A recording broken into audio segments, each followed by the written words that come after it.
ನಮ್ಮ ಶರೀರ ಆರೋಗ್ಯವಾಗಿರ್ಬೇಕು, ನಾವು ಮಕ್ಕಳು ನಾನು ಎಲ್ಲ ಚೆನ್ನಾಗಿರ್ಬೇಕು ಅಂದ್ಕೊಂಡ್ರೆ ಬಿಸಿ ಊಟ ಒಂದು ಸ್ವಲ್ಪ ಖಾರ ನಾಲ್ಕು ಅಂದ್ಕೊಂಡು 3 ಬೆಳ್ಳಗೆ ಅನ್ನ ಬಿಸಿ ಬಿಸಿ ಅನ್ನ ತಿನ್ಕೊಂಡು 1 ಗ್ಲಾಸ್ ಬೆಳಗ್ಗೆ 1 ಗ್ಲಾಸು ಮಧ್ಯಾಹ್ನ 1 ಗ್ಲಾಸ್ ಸಾಯಂಕಾಲ 3 ಗ್ಲಾಸ್ ದೊಡ್ಡ ಗ್ಲಾಸಾಗಿ 3 ಗ್ಲಾಸ್ ನೀರು ಕುಡಿಬೇಕು. ಮಗುಗೂ ಆರೋಗ್ಯವಾಗಿರ್ತೈತೆ, ನೀವು ಚೆನ್ನಾಗಿ ಬಾಣ್ತಿಯರು ಚೆನ್ನಾಗಿರ್ತಾರೆ.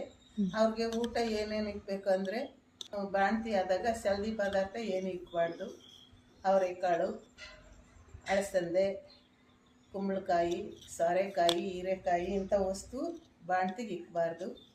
ನಾವು ಇಕ್ಬೇಕಂಗಿದ್ದು ಹಾಗಲಕಾಯಿ, ಸಾಂಬಾರು, ಚಟ್ನಿ, ಮೆಣಸಿನ ಸಾರು ಇಂಥವು ಬಾಣ್ತಿಗೆ ಇಕ್ಬೇಕು. ಬಾಣ್ತಿ ಆರೋಗ್ಯವಾಗಿ ಚೆನ್ನಾಗಿರ್ತೈತೆ.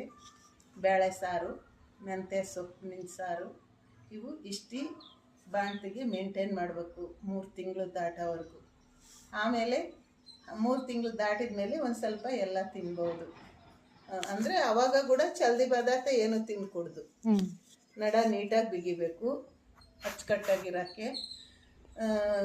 ನಾವು ಏನೈತೆ ಅಂದರೆ ಬಾಣ್ತಿ ಹೊರಗೆ ಚಳಿಗಾಲದಾಗ ಹೊರಗೆ ಬರ್ಕೊಡ್ದು ತಲೆಕಟ್ಟು ನೀಟಾಗಿ ಕಟ್ಕೋಬೇಕು, ಚೆನ್ನಾಗಿರಬೇಕು. ಹಂಗಾದರೆ ಬಾಣ್ತಿಗೆ ತಾನ ಚೆನ್ನಾಗಿರುತ್ತೆ. ವಯಸ್ಸಿಗೆ ಬಂದರೂ ವಯಸ್ಸಾದರೂ 40 ವರ್ಷ 45 ವರ್ಷ ಏಜ್ ಆದರೂ ಕೂಡ ಮನುಷ್ಯರಿಗೆ ಆರೋಗ್ಯ ಚೆನ್ನಾಗಿರ್ತೈತೆ. ಬಾಣ್ತಿಗೆ ಶರೀರ ಏನು ಇಬ್ಬಂದಿ ಇರಲ್ಲ. ನೋಡ್ಕೊಂಡು ಚೆನ್ನಾಗಿರ್ರಿ.